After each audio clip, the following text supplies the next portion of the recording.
आयुर्वेदिक उपायासाठी जीवन संजीवनी health official चॅनलला subscribe करा. तसेच माझ्या चॅनलवर येणाऱ्या नवीन नवीन व्हिडिओच्या नोटिफिकेशनसाठी बेल आयकॉनला क्लिक करा, म्हणजे तुम्हाला नवीन नवीन व्हिडिओचे नोटिफिकेशन मिळतील. जीवन संजीवनी हेल्थ ऑफिशियल चॅनलमध्ये आज आपण पाहणार आहोत अतिशय महत्त्वाची वनस्पती. याला स्थानिक भाषेमध्ये वेगवेगळी नावं असतील. आमच्याकडे याला उतरंडीचा पाला असं म्हणतात. उतरंडीचा पाला असं म्हणण्याचं कारण एकाचे जे पानं आहेत ते एका खाली एक असे, जसे आपण गाडग्याचे उतरण लावतो त्या पद्धतीने याचे पानं हे एका खाली एक येतात. हे वनस्पती ओळखण्याची तुम्हाला ओळखण्यासाठी पहा, याची पानं जे असतात ते अशी असतात. त्याला अशा रंगाची ही अशी फुलं येतात आणि ही फुलानंतर त्याला हे असे काटेरी फळं, असे काटे नाहीत त्याला पण नाजूक असे काटेरी फळं त्याला येतात.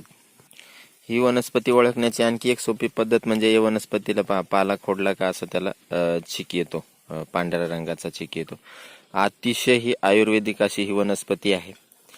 या वनस्पतीचे खूप असे आयुर्वेदिक फायदे आहेत. या वनस्पतीने जवळजवळ 20-22 रोग बरे होतात. म्हणजे याच्यातले 11 तर खात्रीशीर समूळ त्याचा नष्ट होतात. ते जर पायाला कुरूप झालेला असेल, बऱ्याच जणाला पायाला कुरूप होतं पण ते बऱ्याच नीट होत नाही, तर या कुरूपाला जर 2-3 दिवस हा चीक घातला तुम्ही, कुरूपाला थोडंसं सुईने त्याचं हे करायचं, तोंड करायचं आणि त्याच्यामध्ये हे 2-3 दिवस जर हा चीक टाकला तर कसलंही कुरूप असू द्या 2-3 दिवसामध्ये तुमचं ते पूर्णपणे गायब होतं आणि परत नंतर त्या जागेवर कधी कुरूप होत नाही.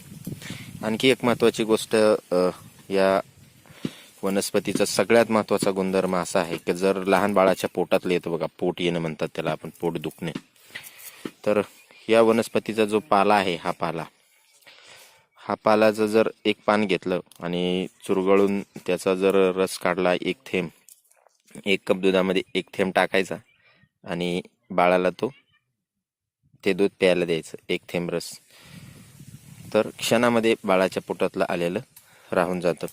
त्याच पद्धतीने आणखी एक या वनस्पतीचा महत्त्वाचा उपयोग आहे. जर आपल्याला पायाला मार लागलेला असेल, पाय सुजलेला असेल, तर या वनस्पतीचा पाला जर आपण बांधला त्या पायावर चुरगळून, तर अर्ध्या तासामध्ये कितीही सूज आलेली असली तरी ती सूज निघून जाते. त्याच पद्धतीने जर पाय मोडलेला असेल, हाड मोडलेलं असेल, तरी सुद्धा ही वनस्पती हाड सांधीसारखं काम करते. ही वनस्पतीचा पाला जो आहे तो मोडलेल्या हाडावर जर बांधला तर लवकरात लवकर हाड हे जुटलं जातं. असे हे अनेक पद्धतीचे फायदे आहेत. आणखी एक फायदा याचा, गालगुंड होतात बा, गालफुगी येते. लहान मुलांना जास्त करून ही गालफुगीचा त्रास असतो. तर या गालफुगीमध्ये जर याचा पाल्याचा रस काढून किंवा याचा चीक काढून जर आपण गालफुगी आलेल्या भागावर लावला तर एकाच दिवसामध्ये गालफुगी जी आहे ती निघून जाते. ह्या अशी ही बहुगुणी वनस्पती आहे. याला उतरंडीचा वेल आमच्याकडे म्हणतात. स्थानिक भाषेमध्ये वेगवेगळे नावं असतील. तुम्ही ही वनस्पती ओळखण्याची जी मी सांगितलेलं आहे ते तुम्ही लक्षात ठेवा. अशी वनस्पती बघा, त्याला असे फळ येतात, फुलं आहेत आणि त्याच्यातून पांढरा चीक निघतो. पान तोडल्यानंतर त्याच्यातून पांढरा चीक निघतो. अशी ही वनस्पती, याला उतरंडीचा वेल असं म्हटलं जातं. अतिशय बहुत गुणकारी अशी ही वनस्पती आहे. आणि याचं फळ फुटल्यानंतर त्याच्यामधून आणखी एक तुम्हाला ओळखण्याची सोपी पद्धत सांगतो मी, का फळ फुटल्यानंतर त्याच्यामधून हे असे कापसासारखा जो भाग आहे, त्याला आमच्याकडं आम्ही असं लहानपणी हे उडवायचो, याला मथारी म्हणायचो, तर हे पण त्याच्यामधून निघतं. असं कापसासारखा जो भाग आहे तो वाळलेल्या फळामधून निघतो.